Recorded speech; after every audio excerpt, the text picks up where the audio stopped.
खुद को बदलने का सबसे तेज तरीका पता है क्या दोस्तों? आप उन लोगों के साथ में रहना जो उस रास्ते पर हैं जिस रास्ते पर आप जाना चाहते हैं। नमस्कार दोस्तों, मैं ज्योतिष आचार्य सचिन कुकरेती आप सबका अपने चैनल नीलकंठ ज्योतिष में हार्दिक अभिनंदन करता हूं। दोस्तों, आज सबके सुझाव थे कि आधा साल 2025 का निकल चुका है, लेकिन हम साल 2025 के बारे में जानना चाहते हैं। जुलाई 2025 से लेकर दिसंबर 2025 हमारे लिए कैसे रहेगा? ये 6 महीने, अंतिम 6 महीने। दोस्तों, आज का हमारा कार्यक्रम है वृषभ राशि 6 महीने की 6 महत्वपूर्ण भविष्यवाणी क्या है जो आपके जीवन में दिखाई दे रही हैं, क्योंकि बड़े बदलाव बहुत आने वाले हैं।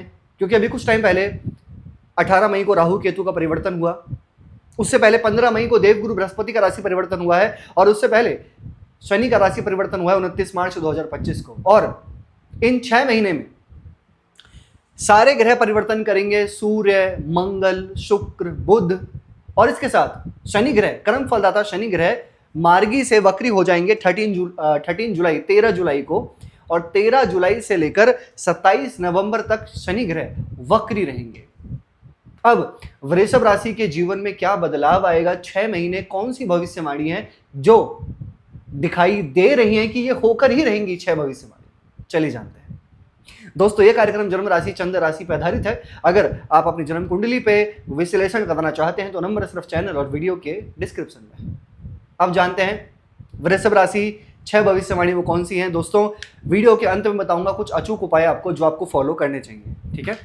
फिलहाल आपका फोकस यहाँ पे होना चाहिए। आपकी वृषभ राशि है दूसरे नंबर की। आपके फर्स्ट, ये जुलाई 2025 का हॉरोस्कोप है राशि से। आपके फर्स्ट हाउस में है शुक्र विराजमान, आपके सेकंड हाउस में है सूर्य प्लस बृहस्पति, आपके थर्ड हाउस में है मरकरी, आपके फोर्थ हाउस में है केतु मंगल, आपके 10th हाउस में है राहु, आपके 11th हाउस में विराजमान है शनि ग्रह सैटर्न। सबसे पहले मैं आपको दोस्तों बता देता हूं कि ये सारे जो ग्रह गोचर करेंगे वो है कौन सी डेट पे। सूर्य है, शुक्र है, मंगल है, बुध है, सारे प्लैनेट्स का यहाँ पे डेट लिखा है, कौन सा प्लैनेट कब जो है वो ट्रांजिट करेगा, ठीक है? सबसे पहले शुक्र दोस्तों आपके फर्स्ट हाउस में है, फिर आपके सेकंड हाउस में आएंगे अगस्त में, ठीक है? और 22 अगस्त को आपके थर्ड हाउस में प्रवेश करेंगे। 22 अगस्त से लेकर अगर मैं बात करूं, सिर्फ 22 अगस्त से लेकर मिड सितंबर तक का टाइम फ्रेम ऐसा है जहां पर आपके अननेसेसरी ट्रैवल हो सकते हैं, या फिर कोई स्मॉल ट्रैवल हो सकते हैं, या अपने दोस्तों के साथ में भी अगर आप कहीं ट्रैवल करते हैं तो वहां पर आपके खर्चे देखे जाएंगे।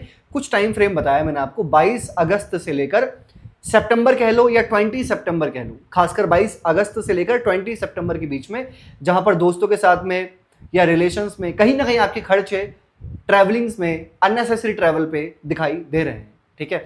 चलिए फिलहाल अभी भविष्यवाणी के बारे में चर्चा करते हैं, फिर कुछ महत्वपूर्ण टॉपिक्स के बारे में आपको बताऊंगा, ठीक है? सबसे पहली भविष्यवाणी दोस्तों यह है, बृहस्पति आपके सेकंड हाउस में है सूर्य के साथ में, और बृहस्पति जो है वो आपके 11th लॉर्ड है और सेकंड हाउस में जाके बैठे हैं। ये 6 महीने दोस्तों आपके लिए ऐसे हैं जहां पर गुरु की जो ब्लेसिंग है वो आपके सेकंड हाउस पे बन रही है, ठीक है? और सेकंड हाउस होता है हमारे कुटुंब का, कुटुंब यानी कि परिवार, फैमिली का माना जाता है, राइट?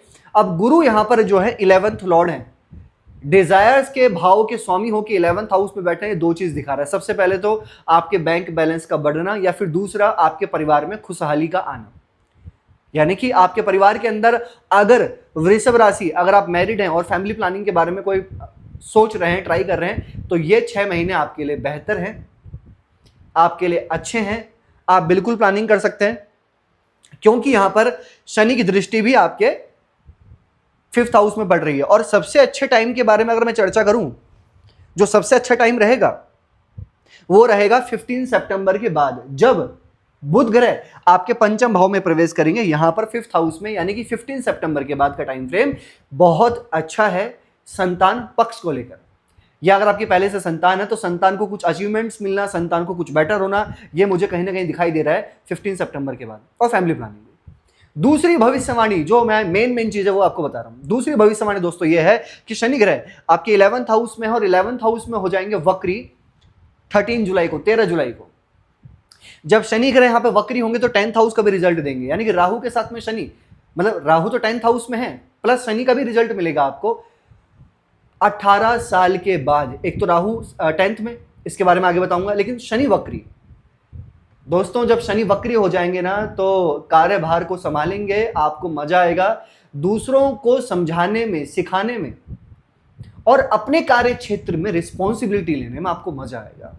अगर पहले आप रिस्पॉन्सिबिलिटी से डरते थे, जिम्मेदारियों से भागते थे, या फिर आपको लगता था कि नहीं मैं कहीं ना कहीं नहीं कर पाऊंगा, अपने मन में क्वेश्चन मार्क है कि क्या मैं कर पाऊंगा या नहीं कर पाऊंगा, लेकिन नहीं, यहां पर जब शनि वक्री होंगे तो निश्चित मुझे दिख रहा है कि काफी सारी चीजों को आप सीखेंगे, एक्सप्लोर करेंगे, मैच्योरिटी गेन करेंगे अपने कार्य क्षेत्र में। यहां पर जब शनि वक्री हो जाएंगे आपके 11th हाउस में, तो कुछ ऐसे डिजायर्स हैं, कुछ ऐसे ड्रीम्स हैं जिनको टाइम लगेगा पूरा होने में, यानी कि एंड टू एंड भी जा सकता है, पूरे साल 2025 के अंत में वो चीजें हो सकती हैं, लेकिन टाइम लगेगा। हो सकता है कि वो नवंबर दिसंबर में जाकर पूरा हो। तीसरी महत्वपूर्ण भविष्यवाणी वृषभ राशि आपके लिए यह है कि राहु आपके 10th हाउस में है 18 मई 2025 के बाद और पूरे 1.5 साल तक। बिल्कुल सही सुना आपने, पूरे 1.5 साल तक राहु अब आपके 10th हाउस में रहेंगे। राहु क्या है? रणनीति है। राहु क्या है? राहु चालाकी है। राहु क्या है? राहु चतुराई है। राहु क्या है? राहु समझदारी है। राहु क्या है? राहु राजनीति है। अगर किसी की जन्म कुंडली में राहु अच्छे होते हैं ना दोस्तों, एक अच्छा राजनेता बनाते हैं। जिसकी कुंडली में राहु अच्छे होते हैं तो करोड़पति नहीं अरबपति तक बनाते हैं। जिसकी कुंडली में बहुत अच्छी जगह और बहुत अच्छे प्लेसमेंट लेकर राहु बैठे होते हैं। तो राहु आपके 10th हाउस में आए हैं पूरे 18 साल के बाद, वो भी मित्र की राशि में। सबसे बड़ी बात, ये 1.5 साल है जहां पर आपको करियर में 99.9% चांसेस है कि आपको करियर में बदलाव आ जाए। यही 1.5 साल है, और अगर इस 1.5 साल में नहीं आया तो फिर आप भूल जाओ कि आने वाले कुछ सालों में आएगा आपको। ये 1.5 साल है, ये राहु जब आपके 10th हाउस में है तो आपको बदलाव तो देंगे, क्योंकि 11वें नंबर की राशि में जाकर बैठे हैं, यानी कि बदलाव आपको आ सकता है, परिवर्तन आएगा, ट्रांसफर हो सकता है, स्थान परिवर्तन हो सकता है, यानी कि अगर आप कुछ ट्राई कर रहे हैं तो हो सकता है, या अगर आप कुछ अल्टरनेटिव कुछ काम सीख रहे हैं, अपनी प्रोफाइल को चेंज करना चाहते हैं, अपने आप को चेंज करना चाहते हैं, अपने करियर को चेंज करना चाहते हैं, राहु यहां पर पॉजिटिव रिजल्ट आपको जरूर देंगे।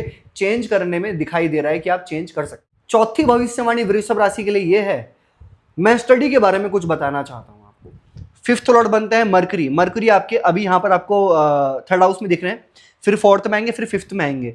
और 5th हाउस में जो मरकरी आपके आएंगे, सबसे पहले तो 30 अगस्त को बुध जो है वो सिंह राशि में प्रवेश करेंगे यहां पर, ठीक है, और 15 सितंबर को कन्या राशि में प्रवेश करेंगे। यानी कि जो सितंबर का महीना है आपके लिए बहुत बेटर है पढ़ाई को लेकर, आपके गवर्नमेंट एग्जाम को लेकर। और सबसे अच्छा मैं बताऊं आपको तो अगस्त से, यानी कि 14-15 अगस्त से जब आपके सूर्य 4th हाउस में ट्रांजिट करेंगे अपनी ही राशि में, 15-16 अगस्त के बाद, या तो आपके पढ़ाई को लेकर हम बात करें, पढ़ाई बहुत अच्छी है, गवर्नमेंट एग्जाम अगर आपका 15 अगस्त से लेकर पूरे सितंबर के महीने में है तो ये आपके गवर्नमेंट एग्जाम को लेकर अच्छा है, ये आपके कंस्ट्रक्शन को लेकर अच्छा है, ये आपकी प्रॉपर्टी डीलिंग को लेकर अच्छा है, ये अगर आप कोई प्रॉपर्टी से रिलेटेड कोई डील करते हैं, या फिर अगर शेयर मार्केट ट्रेडिंग में अगर आप कुछ करते हैं तो ये उन फैक्टर्स को लेकर भी अच्छा रहेगा, क्योंकि जो आपके बुध ग्रह हैं वो आपके केंद्र और त्रिकोण में ट्रांजिट करेंगे, प्लस आपका सूर्य प्लेनेट भी बहुत अच्छी जगह पर ट्रांजिट करेंगे 4th हाउस में अपनी राशि में, फिर 5th हाउस में आएंगे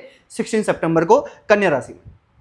हाँ, लेकिन एक बात कहूंगा कि 17 अक्टूबर से लेकर मिड नवंबर सूर्य रहेंगे नीच के, जहां पर आपको अपने बॉस के साथ में, अपने सीनियर्स के साथ में, गवर्नमेंट आप एम्प्लॉय है तो वहां पर भी, या अगर आप किसी राजनेता हैं और किसी पॉलिटिशियन करियर है आपका, तो आपको मिड अक्टूबर से लेकर मिड नवंबर तक आपको आर्ग्यूमेंट नहीं करना है, और आपको विशेष ध्यान रखना है कि किसी के साथ में आपका आर्ग्यूमेंट ना हो जाए, ध्यान दीजिएगा। 5वीं भविष्यवाणी दोस्तों यह है आपके बारे में, लव रिलेशन को लेकर जरा मैं चर्चा करूं। वृषभ राशि 6 महीने, सबसे बड़ी बात आपसे कहूंगा कि शुक्र आपके 1st में है, फिर 2nd में आएंगे, फिर 3rd हाउस में आएंगे। आपकी वाणी से सामने वाला बड़ा अट्रैक्ट होगा। ये कुछ टाइम फ्रेम ऐसे हैं, खासकर बताऊं मैं आपको, शुक्र जो है वो आपके मिथुन में रहेंगे, फिर कर्क राशि में आएंगे 22 अगस्त। कुछ टाइम फ्रेम है जहां आपको अपने लव रिलेशन पे ध्यान रखना होगा। 22 अगस्त से लेकर 18 सितंबर, ये टाइम फ्रेम ऐसा है जहां पर आपको अपने लव रिलेशन पर थोड़ा बहुत ध्यान रखना है। यहां पर मिसकम्युनिकेशन हो सकती है, मिसअंडरस्टैंडिंग हो सकती है, लेकिन 18-20 सितंबर के बाद आपका जो लव रिलेशन है वो बहुत अच्छा होगा, और किसी के साथ में आपका कोई इंट्रैक्शन हो सकता है, किसी के साथ आपकी कोई दोस्ती यारी हो सकती है, मिड सितंबर के बाद 18-20 सितंबर से लेकर पूरे दिसंबर के बीच में कोई लव रिलेशन बन सकता है, किसी के साथ दोस्ती हो सकती है, कोई अटैचमेंट हो सकती है आपकी इस टाइम फ्रेम पे। और हाँ, अगर पहले से ही आपका लव रिलेशन है तो वो अच्छा रहेगा, और अगर ब्रेकअप है, कुछ बातचीत नहीं है, तो 18 सितंबर के बाद वापस से रिकंसाइल हो सकता है, सामने वाले से बातचीत आपकी दोबारा से हो सकती है। अंतिम भविष्यवाणी वृषभ राशि के लिए यह है दोस्तों, ये 6 महीने आपके स्वास्थ्य के बारे में विचार करूं, ना तो आपकी कोई शनि की 7.5 है, ना ही कोई आपकी शनि की ढैया है, कुछ नहीं चल रही है वृषभ राशि की। राशि के स्वामी भी एक अच्छी प्लान है, अच्छी जगह पर ट्रांजिट कर रहे हैं, और शनि भी जो है आपके लाभिस्थान में है।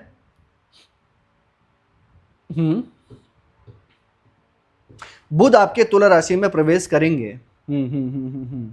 ठीक है, सिर्फ आपको एंड में यानी कि नवंबर और दिसंबर का महीना ऐसा रहेगा जहां पर आपको स्किन एलर्जी, इन्फेक्शंस, डेंटल और अपने जिद पर और थोड़ा हेडक, सिर्फ लास्ट के महीने बता रहा हूं आपको, नवंबर और दिसंबर के महीने में थोड़ा बहुत मुझे दिख रहा है। बाकी मुझे यहां पर हेल्थ को लेकर अच्छा दिखाई दे रहा है, कोई परेशानी वाली बात नहीं है। ठीक है, और एक मंगल आपके तुला राशि में प्रवेश करेंगे 13 सितंबर से लेकर 28 अक्टूबर के बीच में। ये मंगल की जो स्थिति है वो छठे घर में रहेगी। इस टाइम फ्रेम पर भी मैं आपको जरूर कहूंगा कि एक तो अपनी मैरिड लाइफ पर कुछ टाइम फ्रेम बताया है मैंने आपको, 13 सितंबर से लेकर 28 अक्टूबर से पहले अपनी मैरिड लाइफ में ध्यान रखना है, और उस टाइम पर थोड़ा सा इम्यूनिटी या वीकनेस आपको फील हो सकती है, और वैवाहिक जीवन पर आप ध्यान रखें। ठीक है, ये बताया दोस्तों कि ये 6 महीने क्या क्या दिखाई दे रहा है आपके जीवन में वृषभ राशि के लिए, क्या उपाय आपको फॉलो करना चाहिए। सबसे पहले तो आपको गायत्री मंत्र का जाप करना चाहिए, रोजाना शुक्र ग्रह का बीज मंत्र करना चाहिए, ओम द्राम द्रीम द्रोम सा शुक्राय नमः 108 बार। डेली हनुमान चालीसा का पाठ फॉलो करो, डेली सूर्य को अर्घ दीजिए तांबे के लोटे से। कैसे लगे आपको वीडियो, लाइक कीजिएगा, शेयर कीजिएगा, बने रहेगा हमारे साथ में। धन्यवाद।